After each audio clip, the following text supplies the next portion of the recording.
मेष राशीचे रहस्य. माझा जन्म मेष राशीतच का झाला? सत्य उलगडणारं रहस्य. माझा जन्म याच राशीत का झाला? मेष रास कर्मप्रधान आचरण तरी संघर्षपूर्ण जीवन. नमस्कार. आजच्या भागात आपले मनपूर्वक स्वागत. माझा जन्म याच राशीत का झाला या विषयाचा आपण राशीनुसार सविस्तरपणे व शास्त्रशुद्ध पद्धतीने अभ्यास करीत आहोत. आजच्या भागात आपण मेष राशीविषयी माहिती जाणून घेणार आहोत.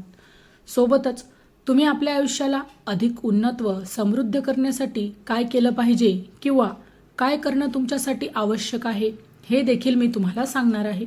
म्हणून आजच्या भागाला शेवटपर्यंत बघायला विसरू नका. तसेच ही माहिती तुम्हाला आवडल्यास त्याला लाईक शेअर नक्की करा, जेणेकरून इतरांपर्यंत देखील ही महत्त्वाची माहिती पोहोचू शकेल. चॅनलवर येणाऱ्या प्रत्येक अपडेटसाठी आमच्या वेदभविष्याचा या व्हॉट्सअप चॅनलला फॉलो करा. चॅनलची लिंक ही डिस्क्रिप्शनमध्ये दिलेली आहे.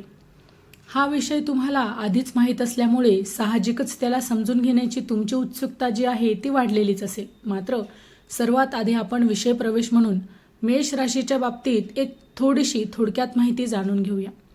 अश्विनी नक्षत्राचे 4 चरण, भरणी नक्षत्राचे 4 चरण आणि कृतिका नक्षत्राचं पहिलं चरण अशा एकूण 9 चरणांनी मेष रास तयार होते. दबंग लोकांची राशी म्हणून मेष रास ओळखली जाते, कारण या राशीच्या जातकांमध्ये धैर्य व धाडस या गोष्टी प्रामुख्याने आढळतात. विचार करून कृती करणे त्यांना अजिबात जमत नाही. विचार करण्यात वेळ दवडण्यापेक्षा हे लोक सरळ कृती करून मोकळे होतात. मेष ही राशीचक्रातील पहिली रास असून तिचं प्रतीक मेंढा आहे. ही अग्नितत्वाची राशी असल्यामुळे हे लोक तापट स्वभावाचे असतात. करारी बाणा आणि धडाडीचा स्वभाव असल्यामुळे या लोकांचं व्यक्तिमत्व दबंग स्वरूपाचं असतं. मात्र त्यांचे सुरुवातीचं आयुष्य फार खडतर व संघर्षमय असतं.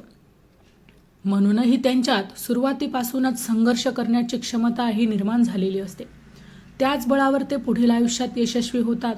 योग्य तो मान सन्मान प्राप्त करतात. आपल्या सामर्थ्याच्या बळावर कोणतीही गोष्ट प्राप्त करणं, त्यातून आनंद, सुख, समाधान मिळवणं हे या लोकांना विशेष आवडतं. मेष जातकांचा मुख्य दुर्गुण हे लोक आपल्या रागावर अजिबात नियंत्रण ठेवू शकत नाही. जानेवारी ते डिसेंबर 2026चे मेष ते मीन राशींचे वार्षिक राशी भविष्य तसेच 2026 वर्षात घडणाऱ्या घटनांचे मासिक व साप्ताहिक भविष्य भाकीत विषयक व्हिडिओ पाहण्यासाठी डिस्क्रिप्शनमध्ये दिलेल्या लिंकवर क्लिक करा. व्हिडिओ अवश्य पहा, व्हिडिओला लाईक करा. तसेच आपले काही प्रश्न किंवा सूचना असतील तर चॅनलला सबस्क्राईब करून कमेंट करायला विसरू नका. आता आपण तुमचा जन्म मेष राशीतच का झालाय हे समजून घेऊया. मेष रास ही निसर्ग कुंडलीच्या प्रथम स्थानात येते. एखाद्या राशीत जन्म होण्याचं कारण पत्रिकेतील पंचम आणि नवम भावाशी संबंधित असतं. मेष राशीचा पंचम स्थानात सिंह रास येते, जी राजा लोकांची रास मानली जाते. ती अधिकार, वडील, कर्तृत्व दाखवतं, दर्शवतं. हे सर्व गुण तुमच्यामध्ये असतात. हे सर्व गुण तुम्ही जेव्हा पृथ्वी तलावर येतात तेव्हा मागील जन्मामध्ये याच बाबतीतील तुमच्या काही इच्छा पूर्ण राहिलेल्या असतात. जसं आपण बघतोय की अपूर्ण इच्छा पूर्ण करण्यासाठी मानवी जन्म आपण घेत असतो. पंचमाचं पंचम स्थान म्हणजे नवम स्थान होय, त्याला आपण भाग्यस्थान देखील म्हणतो. ते स्थान धर्म दर्शवतं, म्हणजे पुन्हा एकदा ते वडिलांचा सूचित करतं. म्हणजे मागील जन्मात वडिलांशी संबंधित तुमचं काहीतरी कार्य अपूर्ण राहिलेलं होतं. कुटुंबाशी संबंधित कुठंतरी कार्य अपूर्ण राहिलेलं होतं. त्याला पूर्ण करण्यासाठी आता तुमचा मेष राशीत जन्म हा झालेला आहे. मेष राशीत जेव्हा तुमचा जन्म होतो तेव्हा चतुर्थेश चंद्रग्रह तुमच्या राशीत आलेला असतो. राशीत आलेला ग्रह म्हणजे ते तुमच्यावरील कर्ज जे तुम्हाला या जन्मात फेडायचं आहे. अर्थात येथे चतुर्थेश चंद्र आहे तो राशी येतो. आईच्या संदर्भातील महत्त्वाची कर्तव्य तुम्हाला या जन्मात पूर्ण करायची आहे. त्यासाठी तुमचा जन्म मेष राशीत झालेला आहे. मेष राशीचा जेव्हा आपण विचार करतो तेव्हा राजकीय क्षेत्रात तुम्ही काहीतरी करणं, समाजातील तळागाळातील लोकांसाठी काहीतरी कार्य करणं अपेक्षित असतं. कारण तुमच्या पंचम स्थानात सिंह रास येते, जी राजा लोकांची रास मानली जाते. सर्वांना सोबत घेऊन चालणं, सर्वांसाठी कार्य करणं, मानवजातीचं कल्याण करणं हा कुठेतरी सुप्त हेतू असतो. कारण मेष रास निसर्ग कुंडलीची देखील रास मानली जाते. तुमच्यासाठी अनेक गोष्टी सकारात्मक असतात, मात्र आयुष्य संघर्षपूर्ण असतं. मेष राशीला कर्तृत्व आणि कर्तव्य भरपूर आहेत. त्या मानाने तुम्ही शांतता आणि सुख हे मर्यादित प्रमाणात प्राप्त होतं. परंतु एक वैशिष्ट्य असं आहे की मेष जातकांची झोप लवकर पूर्ण होते. खूप कमी वेळात त्यांची झोप पूर्ण होते. अर्थात त्यासाठी इतर ग्रहस्थिती देखील बघायला हवी. मात्र आपण जो विचार करतोय की तुम्ही या जन्मात का आला, तर त्यामागील कारणच हे आहे की तुमची झोप कमी वेळात पूर्ण होते. त्यानंतर तुम्ही आनंदी राहता. त्यानंतर तुम्ही समाजासाठी सातत्याने कार्यरत राहता. तुमची संपूर्ण कर्तव्यपूर्ती एका विशिष्ट दिशेने चालते. मेष जातकांचं अजून एक वैशिष्ट्य म्हणजे तुमचा जोडीदार अत्यंत सुंदर आणि समजूतदार असतो. त्यामुळे तुम्ही आणि तुमचा जोडीदार मिळून धार्मिक क्षेत्रात, सामाजिक क्षेत्रात, राजकीय क्षेत्रात तळागाळातील लोकांसाठी उत्तम कार्य करतात. या कार्यासाठीच तुम्ही या जन्माला आलेले असतात.